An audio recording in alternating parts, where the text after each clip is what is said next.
Imagine being in a classroom where the teacher's voice fades into silence, yet you're expected to keep up with everyone else. For thousands of students with hearing impairments in mainstream schools, this is a daily reality.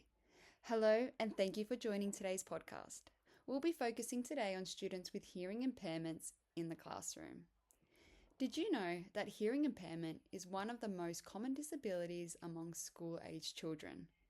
In Australia, approximately 12,000 children under the age of 15 have some level of hearing loss, with over 300 children diagnosed with permanent hearing loss each year.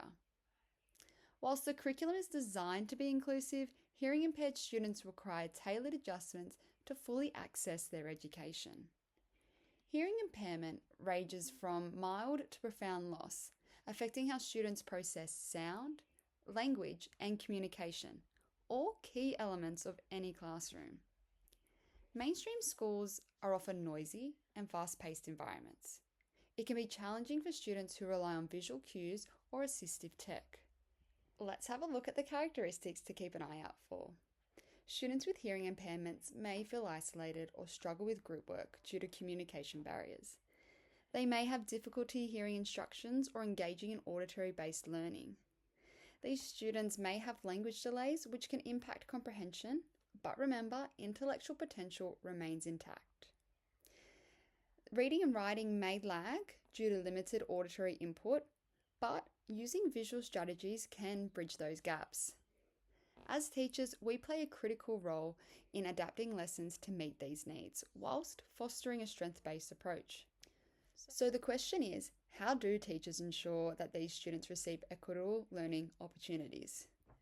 Take a moment here to pause this podcast and think of some of the assistive communication methods you have heard of or had experience with in the classroom. Okay, great. Hopefully you're able to think of some, and if not, that's okay. Let's break down some key terms related to communication and accessibility for people who are deaf or hard of hearing. First up, lip reading. This is a skill of understanding speech by watching a person's lips, facial expressions, and even body language.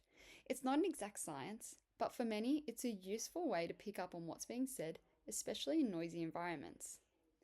Next, we've got Auslan, which stands for Australian Sign Language.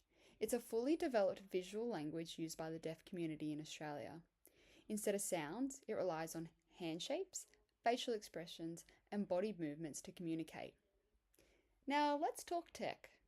Hearing aids are those small devices worn in or behind the ear that amplify sound, helping people with hearing loss pick up speech and other noises.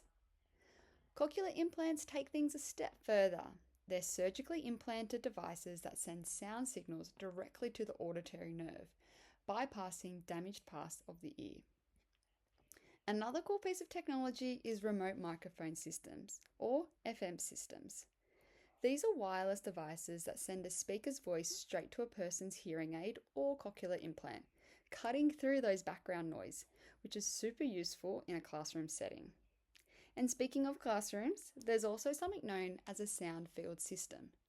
Think of it as a teacher's voice being evenly distributed around the room through speakers, making it easier for everyone to hear, especially students with hearing difficulties. It's like surround sound, but for learning. And finally, we've got live captions. If you've ever watched a TV with subtitles, you get the idea. Live captions provide a real-time text of what's being said, making everything from YouTube videos to online meetings way more accessible. So, ask yourself this: how can you make your classroom more accessible? Today's special edition of the podcast comes with the Deaf, and Hard of Hearing webpage. Check this out for some more useful tips and tricks to ensure that you are making your classroom more equitable. Thank you, and I'll see you next time.